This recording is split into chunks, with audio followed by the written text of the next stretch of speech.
The second falcon, दूसरा बाज।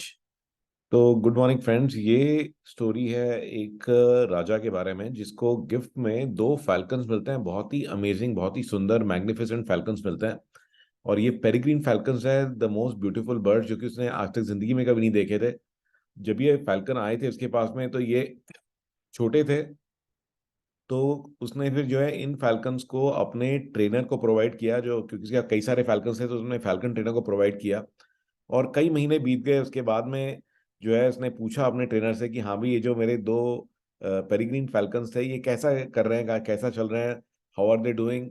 तो उसने कहा कि जो एक फैल्कन है वो तो एकदम अमेजिंग उड़ता है, एकदम आसमान छूता है, उसे देखना भी मुश्किल होता है। बट जो दूसरा फैल्कन है, समहाउ उसके साथ में कुछ प्रॉब्लम है। वो जो है पेड़ की जो टहनी है, ब्रांच पर ही बैठा रहता है, वो बिल्कुल भी उड़ने को तैयार नहीं है। तो राजा को ये सुन के बहुत ही डिस्टर्बेंस हुई। उसने कहा कि ऐसा कैसे हो सकता है, इतना बढ़िया फैल्कन है, उड़ क्यों नहीं रहा। तो उसने जो है इनाम अनाउंस किया कि भी कोई भी जो है, कोई भी हीलर, कोई भी सॉर्सरर, मैजिशियन, कोई भी आए और अगर मेरे इस फैल्कन को उड़ा पाता है तो मैं उसको माला माल कर दूंगा। अनफॉर्चुनेटली कई लोग आए, कईयों ने ट्राई किया। ठीक है, उसके कोर्ट में भी जो कई सारे मेंबर्स हैं उन्होंने भी ट्राई किया, बट फैल्कन जो है वो बिल्कुल भी उड़ने को तैयार नहीं था। तो राजा जो है बड़ी सोच में पड़ा हुआ था, बल देख रहा था बाहर की भी ये पेड़ पर ही बैठा हुआ है फैल्कन, और बिल्कुल भी रोज देखता हूँ मैं उसको, एक इंच भी हिलने को तैयार नहीं है। फाइनली उसके दिमाग में एक आइडिया आया। उसने अगले दिन जाके कोर्ट में कहा कि ऐसा करो, तुम लोगों के बस की नहीं है, तुम लोग नहीं कर पाओगे, किसी कंट्री साइड से किसी ओल्ड, किसी नॉलेजेबल फार्मर को लेकर के आओ। तो उससे एक बार ट्राई करके देखते हैं क्या वो हो सकता है हमारी कोई मदद कर पाए। और लोगों ने एक फार्मर को एंगेज किया और अगले ही दिन राजा ने देखा कि फैल्कन तो आसमान में उड़ रहा है और बहुत ऊंचा उड़ रहा है, एकदम ऊंचाइयां छू रहा है। ये बड़ा सरप्राइज हुआ। उसने कहा कि भाई किसने ये जादू किया है, किसने मिरेकल किया है, उसको बुला के लाओ, उस फार्मर को बुला के लाओ। तो उसने कहा कि भाई अच्छा आप बताओ आपने ये चमत्कार कैसे किया। तो जो बूढ़ा फार्मर था उसने कहा कि मैंने कुछ भी नहीं किया, जिस ब्रांच पे फैल्कन बैठा हुआ था मैंने उस ब्रांच को काट दिया। तो उसने कहा कि ये जो फैल्कन है इसको जो है अपनी सराउंडिंग्स की आदत पड़ चुकी थी, जो फेमिलियर चीजें थी उसकी आदत पड़ चुकी थी।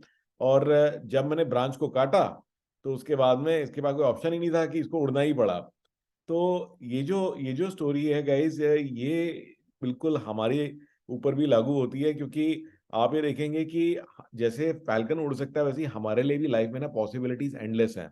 आपकी अंदर अनलिमिटेड पोटेंशियल है, आप कुछ भी कर सकते हो। बट अनफॉर्चुनेटली हम लोग क्या करते हैं कई बार कि जो चीज़ हमें फेमिलियर होती है, जिस चीज़ के हम यूज टू होते हैं, ठीक है, जिस चीज़ में हम कंफर्टेबल होते हैं, हम केवल उसी में फंस के रह जाते हैं। और हम कभी भी जो है अपनी ऊंचाइयों को टच करने की कोशिश नहीं करते, क्योंकि उसमें कोई ना कोई रिस्क लगता है हमारे को। और उसकी जगह में हम लोग क्या है, एक मीडियोकर सी लाइफ जीते रहते हैं। तो अगर हमें आगे बढ़ना है, नई ऊंचाइयां छूनी है, एक एक्साइटिंग लाइफ चाहिए, एक थ्रिलिंग लाइफ चाहिए, तो उसके लिए गाइस वह है अपने ब्रांच को छोड़िए, अपनी सराउंडिंग को छोड़िए, थोड़ा सा एफर्ट करिए, ठीक है ना, अपने कंफर्ट जोन से बाहर आइए, and then you will see the amazing life that you can live. तो आज की एक छोटी सी टेक टिप। तो हम लोग जब कुछ भी लिखते हैं तो कई बार हमारे को होता है कि कोई भी इंपॉर्टेंट हम मैसेज भेज रहे हैं, कोई भी इंपॉर्टेंट चीज़ हम भेज रहे हैं, तो उसके अंदर में जो है एक टूल बहुत अमेजिंग है जो काम करेगा आपके लिए, वो आपकी ग्रामर चेक करेगा। तो उस टूल का नाम है ग्रामरली। तो दिस इज grammarly.com गाइस। तो ये आप देखेंगे कि आपने जो भी लिखा है इसके अंदर में, एक तो हो गया स्पेलिंग चेक्स वगैरह, वो तो बड़ी कॉमन चीज़ है, बट इसके अंदर में एक प्रॉपर ग्रामर क्या होना चाहिए। तो ये ग्रामरली जो है ये फ्री टूल है, इसको आप इंस्टॉल कर सकते हैं। और ये आपके जो भी डॉक्यूमेंट्स है, इवन अगर आप फेसबुक पे कोई पोस्ट भी डाल रहे हैं तो ये उसको करेक्ट करेगा, अपने सजेशन देगा, and it will bring it to the next level. चाहे वो वर्ड डॉक्यूमेंट हो, चाहे वो प्रेजेंटेशन हो, चाहे वो ईमेल हो, कोई भी तरह का कम्युनिकेशन हो। तो this is an amazing tool guys, so do test it out.